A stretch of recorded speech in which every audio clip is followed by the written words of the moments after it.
Assalamu alaikum warahmatullah. Takaitaccen bayani akan yadda za mu yi minting NFT ɗin Avive wanda za a yi minting a gobe da misalin ƙarfe 2 insha Allah.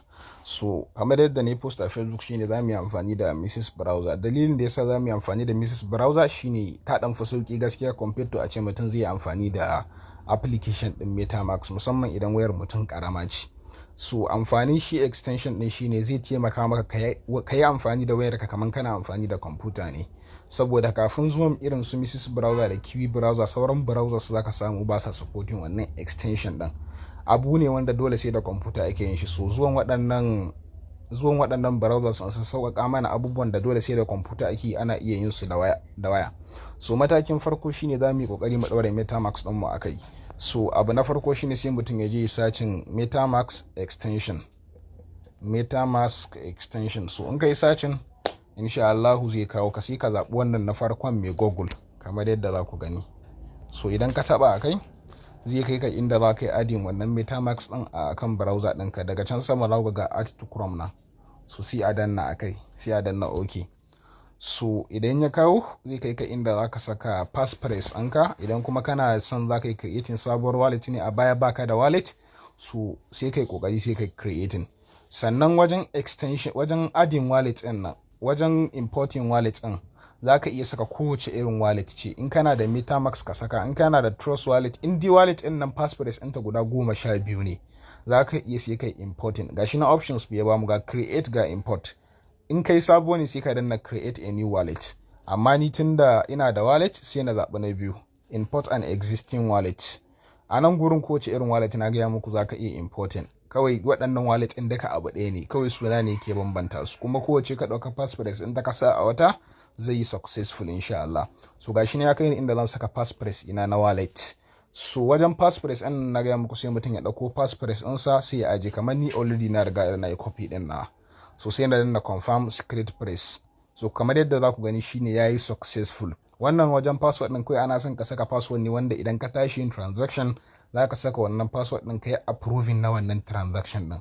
Kowane irin password ne in ka so za ka iya saka. Misali kamar ni yanzu in iya saka Adam 123 zai yi successful. Adam 123. So sun ci yayi kaɗan, zan iya ƙara 45. Duk da cewar a gurinsu sun ci password ɗin yayi weak, amma dai tunda example ne so kawai mu ce. So kamar yadda za ku gani shine gashi nan na yi importing na wallet ina yayi successful. So abu na gaba shine in kun kula duk lokacin da muka yi adin wallet mu a MetaMask kai tsaye network din da yake kai wannan Ethereum ne, Ethereum mainnet ne. So mu kuma network din da za a yi minting wannan NFT din kamar yadda Avive din suka faɗi shine Arbitrum. So tunda Arbitrum ne shine daga nan gurin sai ka zo ka danna akan Ethereum mainnet din nan. So bayan ka danna akai zai kawo maka list na networks. A nan gurin tunda babu Arbitrum sai mu danna akan add network.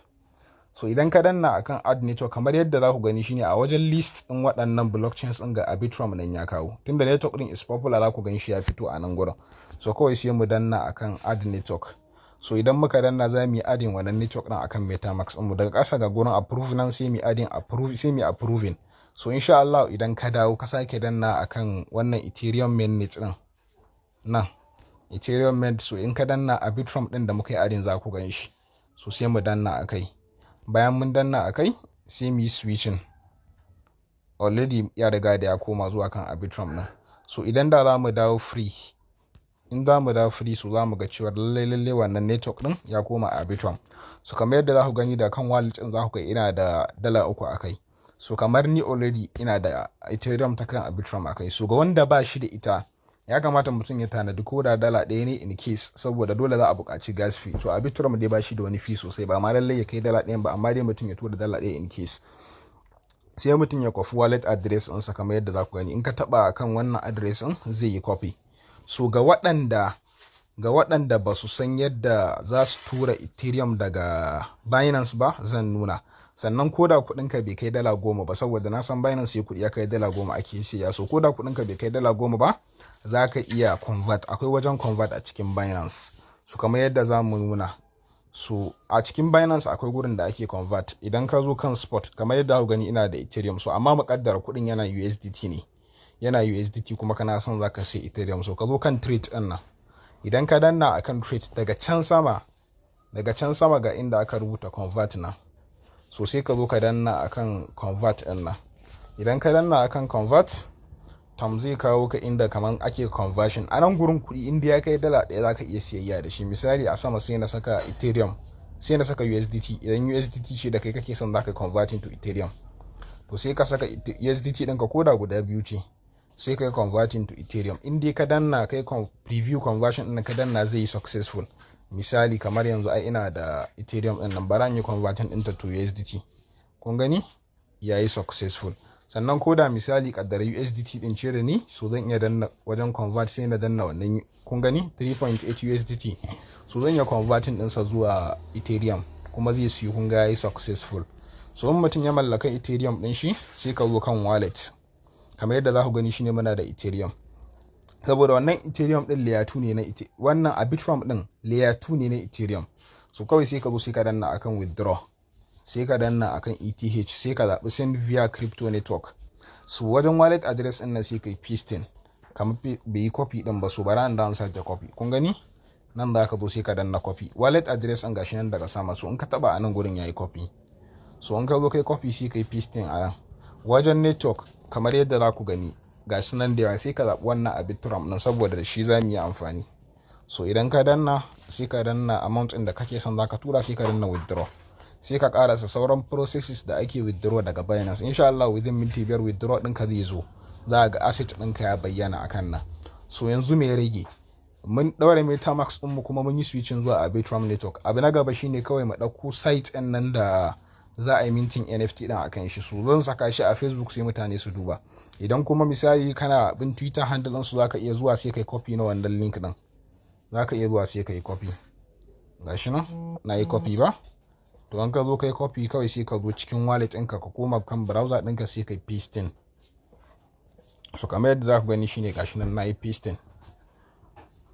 So kamar yadda za ku gani shine saura awa 21 a wannan mintin ɗin. So amma abin da yake faruwa shine kamar wancan NFT ɗin da muka yi mintin wannan ma haka ne, sai ka fara login account ɗinka na Avive.